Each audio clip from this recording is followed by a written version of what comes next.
एक छोटे से द्वीप को लोहे की जंजीरों से कसकर बांधा गया था। जब वे लोग पास पहुंचे तो पता चला कि बांधा गया द्वीप नहीं बल्कि एक विशाल भेल थी। भेल कराह रही थी और दुख के आंसू बहा रही थी।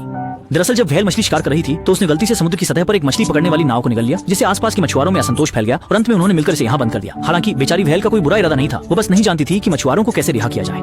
छोटे शुआई ने तुरंत उसे बचाने का फैसला किया। वह छोटे मकां पर सवार होकर भेल की नाक में उड़ गया। छोटे मकां ने अपने पंखों से नाक के अंदर लगातार फड़फड़ाया, जिससे भेल को तुरंत असुविधा हुई और उसने जोर से जंजीरें तोड़ दी। इसके बाद एक बड़ा छींक आया और दोनों बाहर फेंक दिए गए।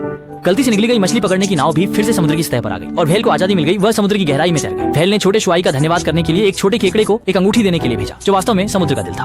अंगूठी को देखते हुए छोटा शुआई सोच में पड़ गया, क्योंकि वह जानता था कि अंगूठी मिलने का मतलब है कि उसकी प्यारी राजकुमारी राजा से शादी करने वाली है। उसने तुरंत एक निर्णय लिया, चुपके से राजकुमारी के कमरे में घुसने का और राजकुमारी के साथ भागने की तैयारी करने का।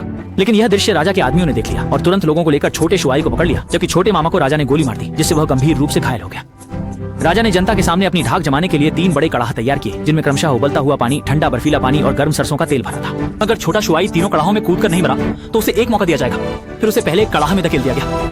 राजकुमारी ने तुरंत अंगूठी उतारकर कड़ाही में फेंक दी। अगले ही पल छोटा शुआई अचानक बाहर उड़ाया और दूसरी कड़ाही में गिर गया। एक पंख बर्फीले पानी में तैर गया। छोटा शुआई फिर से उछलकर बाहर आया और तीसरी कड़ाही में गिर गया। काफी देर तक बाहर न आते देख राजकुमारी निराश होने लगी। उसी समय एक डंडेलियन का बीज कड़ाही में गिरा और छोटे शुआई ने सुनहरी रोशनी में धीरे धीरे उठना शुरू किया। असल में ये घायल छोटा मामा था, जो दुनिया के अंत तक जाकर उसके लिए जीवन का फूल लाया था। लेकिन राजा इस चमत्कार को नहीं मानता था और उबलते पानी की कड़ाही में कूद गया।